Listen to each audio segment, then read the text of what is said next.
Este episodio es patrocinado por Cerinco.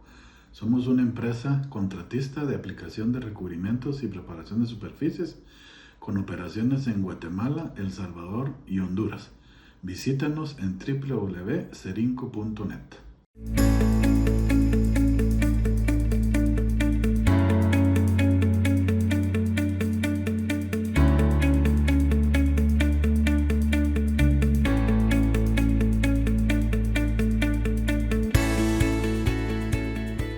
En la industria del petróleo lo que no se ve es lo que más dinero pierde, lo que más riesgo genera y también de alguna manera lo que más vidas puede comprometer. Y hoy vamos a hablar de eso, precisamente de fugas, de corrosión y eventualmente de las decisiones que separan una operación segura de una falla inevitable. Hoy nos acompaña Alonso Barrón, nivel 3 ASNT en distintos métodos, entre ellos especialista en pruebas de fuga.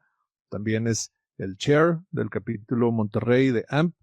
Y bueno, cuenta con una experiencia bien amplia, directa en campo, uno de los entornos más exigentes, que es el del sureste de México, donde el petróleo, la corrosión y la presión operativa simplemente no te van a perdonar errores. Entonces vamos a hablar de lo que realmente pasa en estos ambientes, donde hay fugas que no deberían existir y de lo que la industria muchas veces prefiere no ver. Alonso, ¿cómo estás?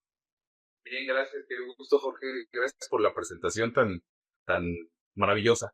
Todo excelente por acá. Pues gracias por tomarnos en cuenta. La verdad es que creo que este es un tema interesante porque hay petróleo en buena parte del mundo o en algunas partes. Y esto, digamos que es un negocio global. Entonces, digamos que no es la única industria, pero sí en buena parte nos preocupa que el desempeño de los materiales que estén, pues no sé, bien protegidos, ¿no? Eso es algo indispensable. En particular relacionando el tema de fugas con el tema de corrosión, que yo creo que tenemos Sí, muchísimo para hablar en esa zona. Cuando sí, sí, hablamos sí. de fugas en la industria del petróleo, del oil and gas, ¿qué tan lejos estamos de tener un control real sobre ellas?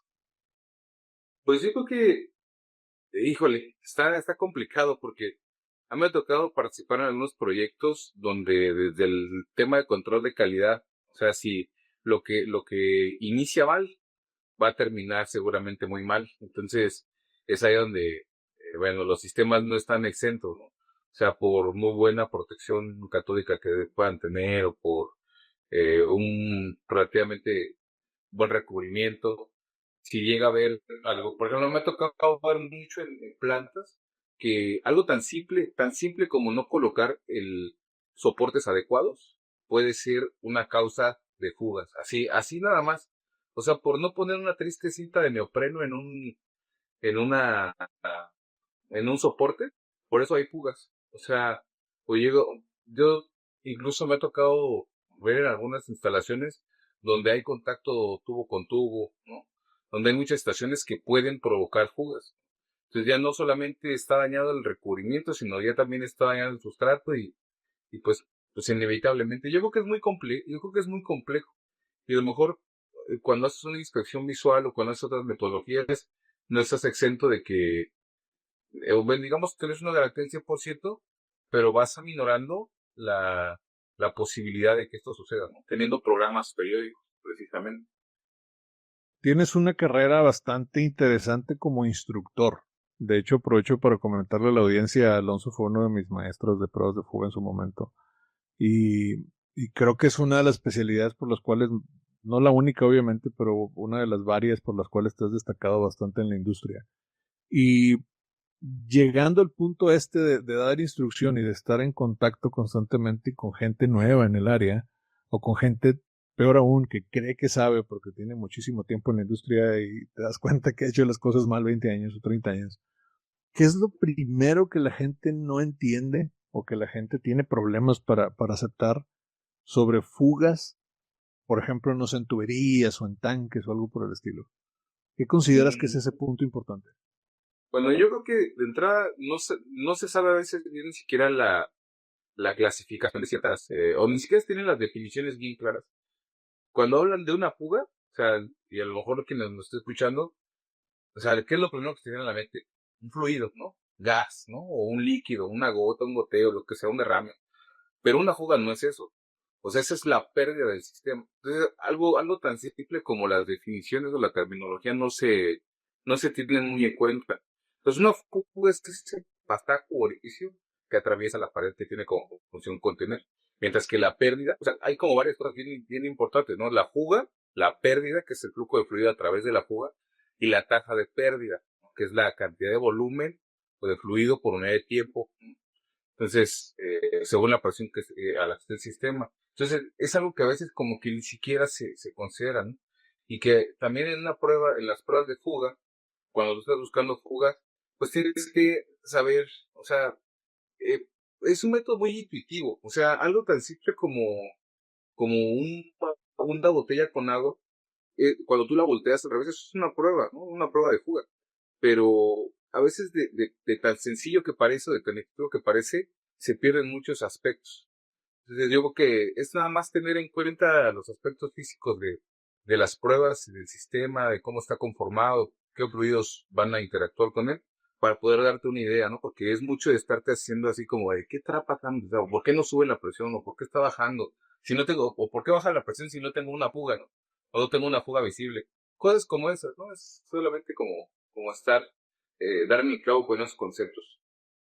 Ahora, dentro de tu carrera como nivel 3, y obviamente con tu proyecto, con tu equipo de trabajo en Piensa, pues en ocasiones te toca hacer trabajo de supervisión o de consultoría. Sabemos que es muy común que los niveles 3 los busquen por ser consultores. Em, me surge una duda importante que yo creo que es muy común en la audiencia, que es, ¿qué diferencia hay entre detectar una fuga y realmente entender por qué ocurrió esa fuga? ¿Qué Ujú. opinas al respecto? Pues sí, son cosas diferentes. O sea, eh, las fugas se pueden dar o sea, nosotros, al menos en mi caso, lo personal, la mayoría de los casos se hacen las pruebas previas a que el sistema entre a operar, pero también hay pruebas que se realizan ya en la operación de los sistemas. Entonces, es bien importante identificar cuáles son los mecanismos de daño que se tienen presentes en tal o cual sistema. Por ejemplo, tú que estás algo enrolado con el tema de RBI, ¿no? Eh, de inspección basada en riesgo. También tenemos que tener en cuenta eso. Por ejemplo, si estamos hablando de una estación de medición y regulación, la operación es la misma que una estación de compresión, ¿no? Por ejemplo, de compresión de gas. Hablando como dos ejemplos nada. El mecanismo de falla que vamos a tener en un sistema que viene, bueno, que un sistema que está comprimiendo el gas, va a tener vibraciones, va a tener calor en ciertas zonas y eso puede generar ciertos daños que en otra instalación que no tiene esa operatividad va a tener. Entonces, sí es importante identificar esos factores para poder saber, o sea, por qué se está dando una fuga. O para que nosotros como técnicos o como inspectores podamos ser más asertivos en la inspección. O sea, porque no se trata solamente de echarle un ojo al sistema, sino saber de dónde, o sea, dicen por ahí que hay que tener como cierta maña, ¿no? Para poder hacer las cosas. Y tú ya cuando vas generando cierta pericia, cierta experiencia, pues ya te vas como a la yugular, ¿no? Te vas a lo más crítico y ya de ahí vas verificando, a lo mejor lo que no lo está tanto, ¿no? Pero yo creo que es eso, también la experiencia cuenta mucho. Sabemos que quizá tendrán, no sé, a lo mejor unos 10 años, un poquito más, que al menos en México se empezaron a profesionalizar las pruebas de fuga. Antes era un tema muy empírico, al menos lo que yo recuerdo era buscar algún entrenamiento y era, pues vete a Estados Unidos porque en México no hay como tal, o si hay es escaso y es complicado acceder a ellos. Entonces, la cultura cambió o está en un proceso de cambio. Pero eso nos lleva a que siempre hay errores, ¿no? ¿Cuáles son Claro. los errores o qué errores ves constantemente en pruebas de fuga que te hacen dudar de los resultados? Que hay cosas que no, o sea, hay cosas que no se pueden ver a simple vista, más si los sistemas son muy grandes. Cuando tú tienes un sistema que es pequeño, donde tú tienes un pleno control o dominio de ese arreglo, de ese sistema, pues no hay tanto problema, ¿no? Porque es mucho más fácil identificar alguna falla. Pero cuando son sistemas que tienen configuraciones muy complejas, cuando son sistemas que incluso ya están enterrados, me han tocado, por ejemplo, la última prueba que me tocó ir a atestiguar es un acueducto y eran 4 punto y tantos kilómetros de ducto en 60 pulgadas de diámetro. Entonces, llenaban, o sea, presurizaban, le digo, es que debe haber alguna fuga que no estamos encontrando, pero el tema es que el ducto ya estaba tapado. Entonces era un ducto que ya se había construido hace un tiempo. Entonces, es lo que digo, bueno, o sea, hay cosas por eso también la teoría es importante, porque hay mucha gente que llega como con cierto conocimiento, cierta, no sé, experiencia, pero también el conocimiento teórico te ayuda mucho a imaginar, porque a veces es mucho de imaginar. En el caso de las pruebas, por ejemplo, de ultrasonido industrial, tú colocas el palpador, te da una señal, pero tú tienes el control, tú tienes el pulso en la mano, o sea, tienes el instrumento en la mano y verificas y tratas de rastrear. Acá no, acá es, mete presión, ahí no está subiendo, ¿por qué está trapatando? ¿Dónde estará atrapando el aire? ¿Tenemos alguna fuga? ¿O tenemos una burbuja que no se está comprimiendo? ¿No purgamos bien? Es que no tengo ninguna fuga visible. Eso yo creo que es a veces lo complicado. Tener que hacerte ahí o sea, jugar ahí con la imaginación y de pronto pensar cuál es la posible causa de ese cambio, ¿no? O de esa situación inesperada. Correcto. Metiéndonos un poquito más al tema de corrosión en particular, tengo algunas ahí preguntas que realmente quisiera saber tu perspectiva. Primeramente, ¿qué tanto de las fugas que has visto en lo largo de tu carrera considerarías que están directamente relacionadas con la corrosión? Bueno, fíjate que en mi caso me tocó trabajar mucho con un ducto que estaba así impecable, no, bueno, entre comillas, pero, o sea, tenía muy pocos vicios de construcción, muy entrecomillado, y es un ducto que lo cuidara muy bien, muy, muy bien, o sea, un sistema de protección catódica muy bueno, monitoreos constantes, inspecciones de CICI-SBG, las verificaciones de los potenciales, bueno, una cosa tremenda, ¿no? Aparte de las verificaciones ya in situ, pero también me ha tocado ver instalaciones de la paraestatal de aquí de México, no sé si puedo decir marcas, pero bueno, en el caso de esta institución paraestatal que tiene el control de los energéticos, pues es un rollo porque tú ves instalaciones que se están cayendo a pedazos. O sea, hay algunas instalaciones donde de pronto llegas a hacer inspección visual. De hecho, por eso prohibieron eso hace a un par de décadas, porque de pronto llegaban a querer quitar una costrita de corrosión con alguna espátula o algo y salía una fuga. O sea, o sea, esa costra de corrosión era la que estaba tapando la fuga y entonces empezaban. Y ya de pronto salía algún valiente y le metía un tapón vegetal, una rama ahí, una estaca, así en el corazón, y ya, se llama la fuga, cuando menos momentáneamente, pero de ese tamaño pueden estar algunas instalaciones. O sea, me ha tocado estar en ambos extremos, en instalaciones muy bien cuidadas, en instalaciones que tienen un mantenimiento periódico, instalaciones que se revisan o que se inspeccionan periódicamente, y otras que no lo están tanto y que a veces son bombas de tiempo. Por eso depende de cada usuario. ¿Consideras que existen algún tipo de señales tempranas que nos pudieran de alguna manera indicar que una línea o que algún equipo va a fallar por fuga, por causa de una corrosión, por ejemplo? Sí, es que, mira, la otra vez tomaba un curso donde el instructor decía, si algo no se ve bien, seguro no está bien.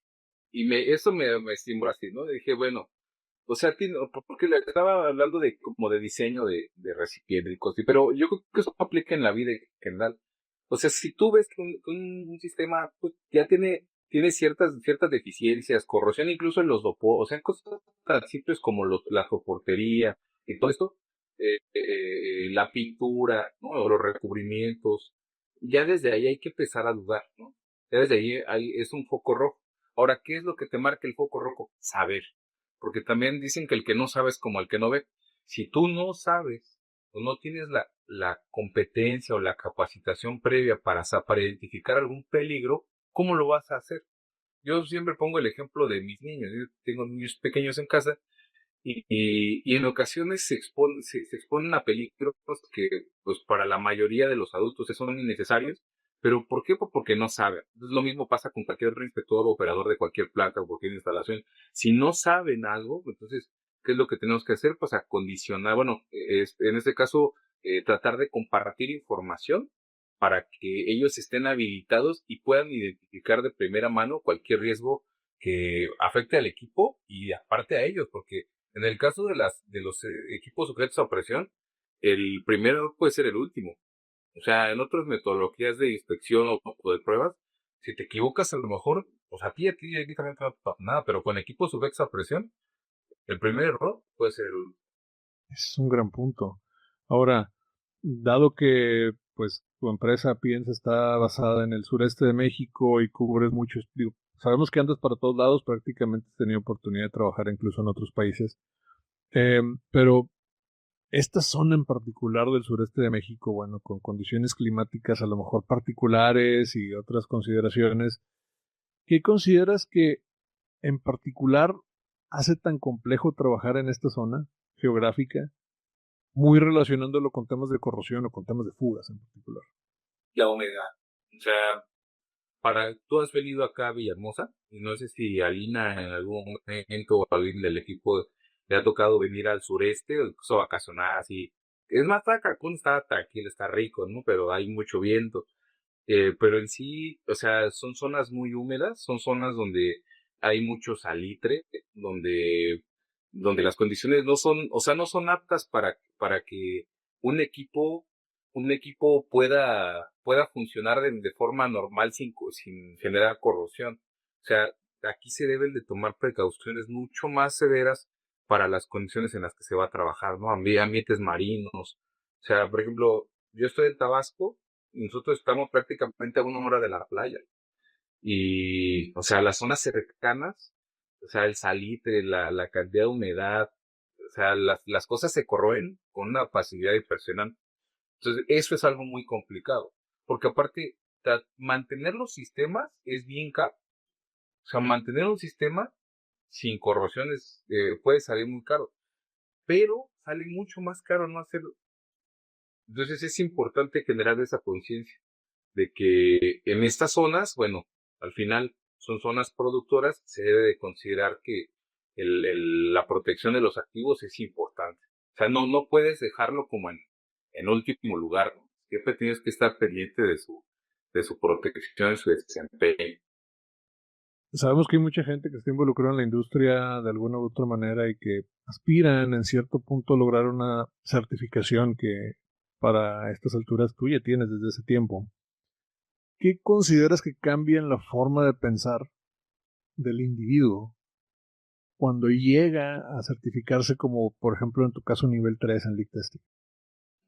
O sea, ¿qué debe cambiar en su mentalidad?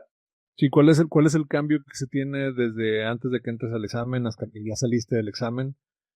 ¿Hay Ok. algún cambio técnico? ¿Hay algún cambio filosófico o algo por el estilo que tú digas, ok, creo que por aquí se distingue? Yo creo que empiezas a tomar conciencia o sea, desde antes, porque no es como que entres al examen y salgas y ya así de pronto te caigan los poderes de Thor y te conviertas en otra cosa, ¿no? O así como un superhéroe, ¿no? O sea, tú vas tomando una conciencia previa. Yo creo que es importante que actuemos como queremos, o sea, que actuemos y demostremos o nos proyectemos como queremos ser un profesional en cualquier área, pues tenemos que proyectarlo, tenemos que empezar o sea, en este caso, cualquiera de las áreas que tienen que ver con ingeniería de inspección, o referente a inspección, es importante que te la creas, ¿no? Y ahí es empezar a leer, ¿no? O sea, es tener todo el tiempo en documentarte, documentarte, documentarte. Y eso yo creo que ya desde que tú empiezas a crear ese cambio, ya diste el primer paso. O sea, ya la certificación se daría en consecuencia en cualquier disciplina, pero tú ya empezaste, ya cuando te certificaste, seguramente llevas un camino recorrido largo, o sea, seguramente ya llevas 5, 10, 15 años de estar en un proceso constante de crecimiento, ¿no? Y aún así, la certificación no es un techo, es un piso. O sea, es una base de conocimiento para poder seguir ampliando y nutriendo. Es un punto desde donde partes y creo que comulgo bastante con esa filosofía.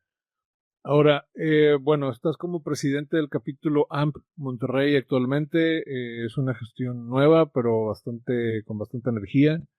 Eh, Creo que, bueno, es un capítulo que ha comenzado a destacar no solamente en México, sino pues con otras áreas en Latinoamérica en general. Y que, bueno, de alguna manera está hosteando este podcast. Eh, ¿qué, ¿Qué actividades realizan como capítulo? ¿Cuál crees que es alguna ventaja que tenga la gente para unirse al capítulo Monterrey en particular? He visto por ahí que han estado activos en algunas universidades, que pues han formado un equipo y tienen ahí algo de podcast y cosas por el estilo, pero ¿qué beneficios o qué cualidades hay dentro del capítulo? Confío que la cantidad de personas que queremos sacar adelante el capítulo somos muchas, y me quedo con una frase que decía, lo tenía aquí el nombre, de Panamá, tu amigo de Panamá, ¿cómo se llama? Caballero, Juan Caballero. Juan Caballero, el ingeniero Caballero, cuando tuvimos una vez también en las charlas, él decía es que un solo inspector no puede hacer el trabajo, ¿no? En toda una región, en todo un país, en todo un continente. Se requiere de una legión de personas que lo hagan. Y creo que tenemos la fortuna de tener mucha comunicación entre colegas aquí en México, y esto se ha extendido a buena parte de América Latina.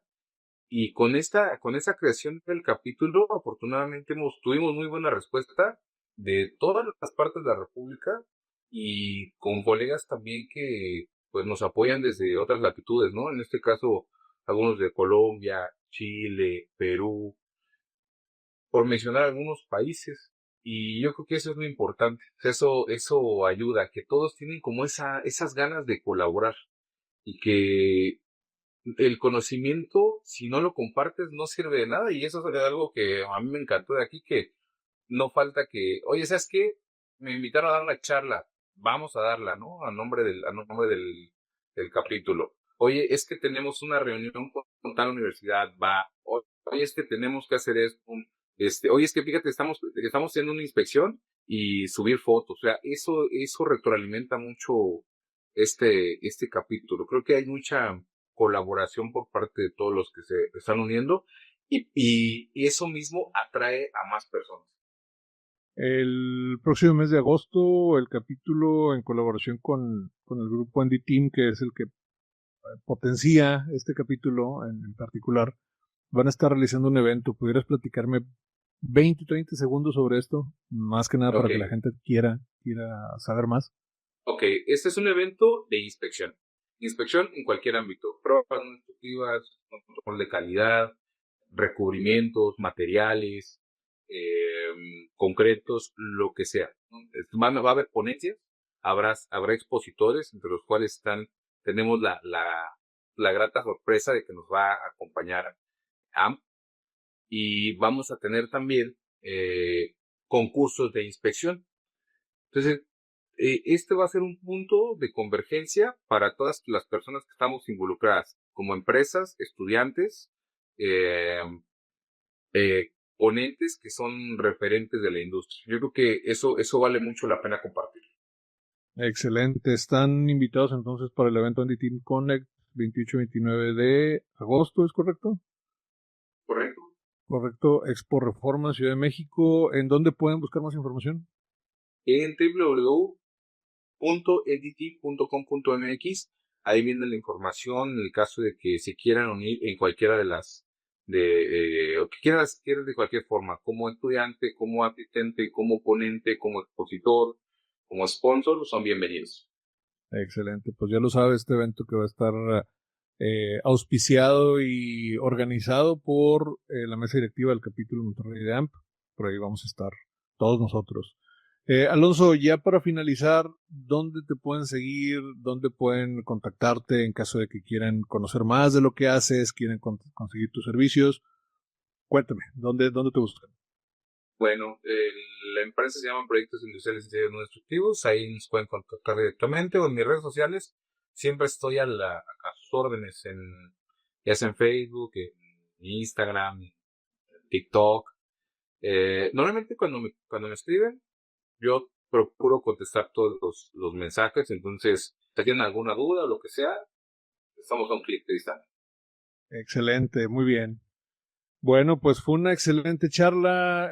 Me quedo con que, bueno, hay que entender que al final una fuga como tal no es un accidente, es un resultado de muchas decisiones acumuladas y también invito a la gente que entiendan un poco sobre que la integridad de un activo, una tubería, un recipiente o algo por el estilo no se define en particular el día de la falla, se define todos los días en los que alguien decide hacer bien o mal su trabajo y que en una industria donde el costo de equivocarse puede llegar a ser tan alto, como lo mencionó Alonso, el criterio técnico no es opcional, es prácticamente una responsabilidad.